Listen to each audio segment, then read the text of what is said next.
এনা system করন যাইবো তো কেন আইন না নামাজ হইলো আর নইলো কোনো ব্যাপার ন। আরে আসসালামু আলাইকুম, আসসালামু আলাইকুম। ঠিক আছে আগে ওরে নশাটা শেয়ার তো নূর আছে মসজিদে ইমাম লাগবো। হ্যাঁ হ্যাঁ হ্যাঁ ইমাম লাগবে আসছিলাম ওই জন্য। যাক মাশাআল্লাহ মাশাআল্লাহ ভালো আছে তুই আপনি কি পাস আমি ওই আপনার ওই 3 বার মেট্রিক পরীক্ষা দিয়ে ফার্স্ট করছি। ঠিক আছে তা আগে কোথায় ইমামতি করছিস আগে আমি একটা ঢাকা একটা মসজিদে ইমামতি করতাম, বাইতুল মোকাররমের পাশে। ও আচ্ছা আচ্ছা আচ্ছা দীর্ঘ 30 বছর ইমামতি করছি। অভিজ্ঞতা ভালো আছে অভিজ্ঞতা তো ভালোই আছে পরে ঢাকার আবহাওয়া ভালো লাগে না, এই জন্য গ্রামে চলে এসেছি। ও আচ্ছা আচ্ছা না এনে চাল চলন ঠিক আছে তারপর আমাদের যে বলেন ও আচ্ছা আমাদের এখানে একটু নিয়ম কানুন আছে। আচ্ছা আচ্ছা। এটা হচ্ছে আপনারা বাবু সরাসরি বলি জি আমরা তো জানেন ব্যবসা বাণিজ্য করি সুদ ঘুষ তারপরে বিভিন্ন তালাক মালাক এগুলো হালাল করছি।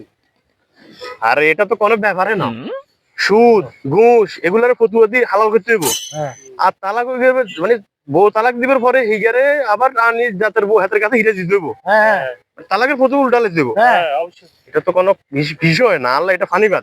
ওমা আমি তো এভাবেই করি। ও এই জন্য তো আমি দীর্ঘ 30 বছর এখানে ইমামতি করছি। ওমা একটা দিন আমার নামে কোনো কমপ্লেন নাই।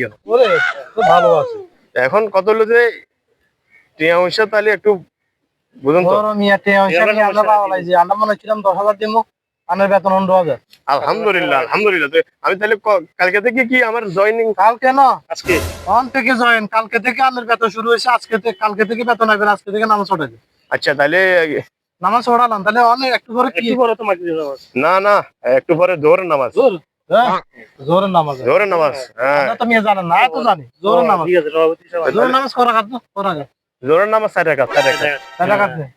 আচ্ছা এটা রাকাত আমরা সিস্টেম করে দিলাম না, সমস্যা নাই। আচ্ছা এনা সিস্টেম করন যাইবো তো কেন আইন না নামাজ হইলো আর নইলো কোনো ব্যাপার ন। ওরে সবার দায়িত্ব তো এখন আমার।